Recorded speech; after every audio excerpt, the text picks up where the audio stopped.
Hi guys, good morning. Tara, kape tayo. Well, napabidyo lang ako guys dahil maraming na nag-PPM sa akin na gusto nilang malaman paano daw ako nagsimula sa pagbabarko. Ang galing daw ay babae daw ako at nasa seafaring world ako. So guys,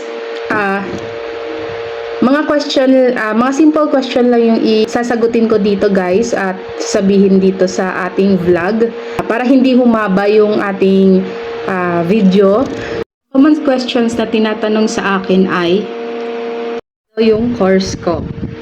Ang course ko guys ay Bachelor of Science in Marine Transportation. So ito po yung mga pictures ko nung ako'y nasa college. And this is a predominantly male-dominated course. But since this is a childhood dream, I pursue taking up this course. Actually guys, 16 lang kaming graduate na babae. This is what are the courses for you to be able to go on board ship.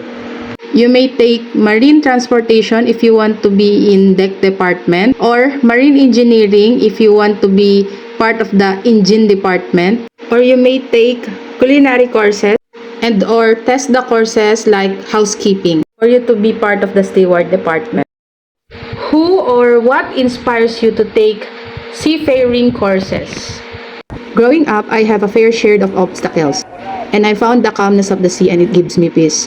But moreover, I know that this career will yield my life into something great. Since we know that maritime career paid with higher salary and free travels as well. And lastly, this is a family influences because most of my relatives and my brother is part of the maritime industry. Mahal ba yung ganitong klaseng kurso? Well, it depends guys kung saan ka mag-aaral. In my case guys, I studied in a public school but offers a high quality education. Yes, you may need some. I may not be in a well-off family, but I try hard to get scholarship from school. I am a CHED scholar. I receive financial assistance from CHED, and also I am a Dean's Lister. That's why I only pay half of my tuition. But this time, it is a lot easier because the government offers free tuition. Will you recommend this course to others? Well, if this question means if I will recommend this to the other female like me, well, definitely, yes.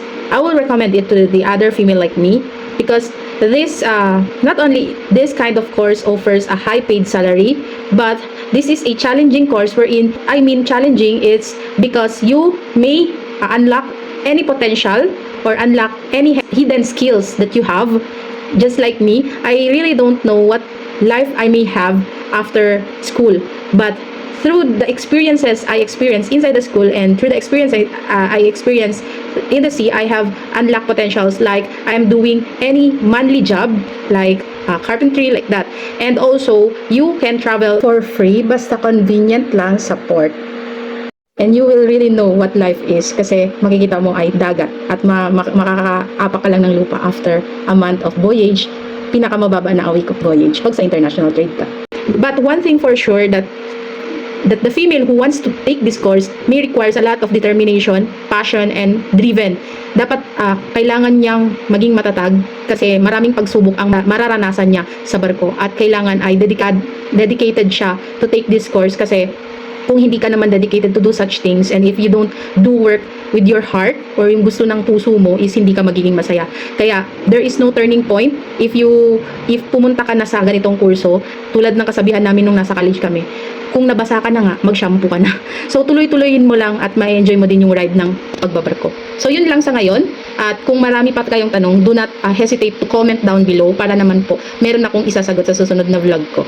Salamat po. This is the first time I make Marina Talks just to give credit to those people who are asking me to do this kind of such interview, I think. So, salamat guys. I hope you may continue to support me in this vlogging journey. Thank you.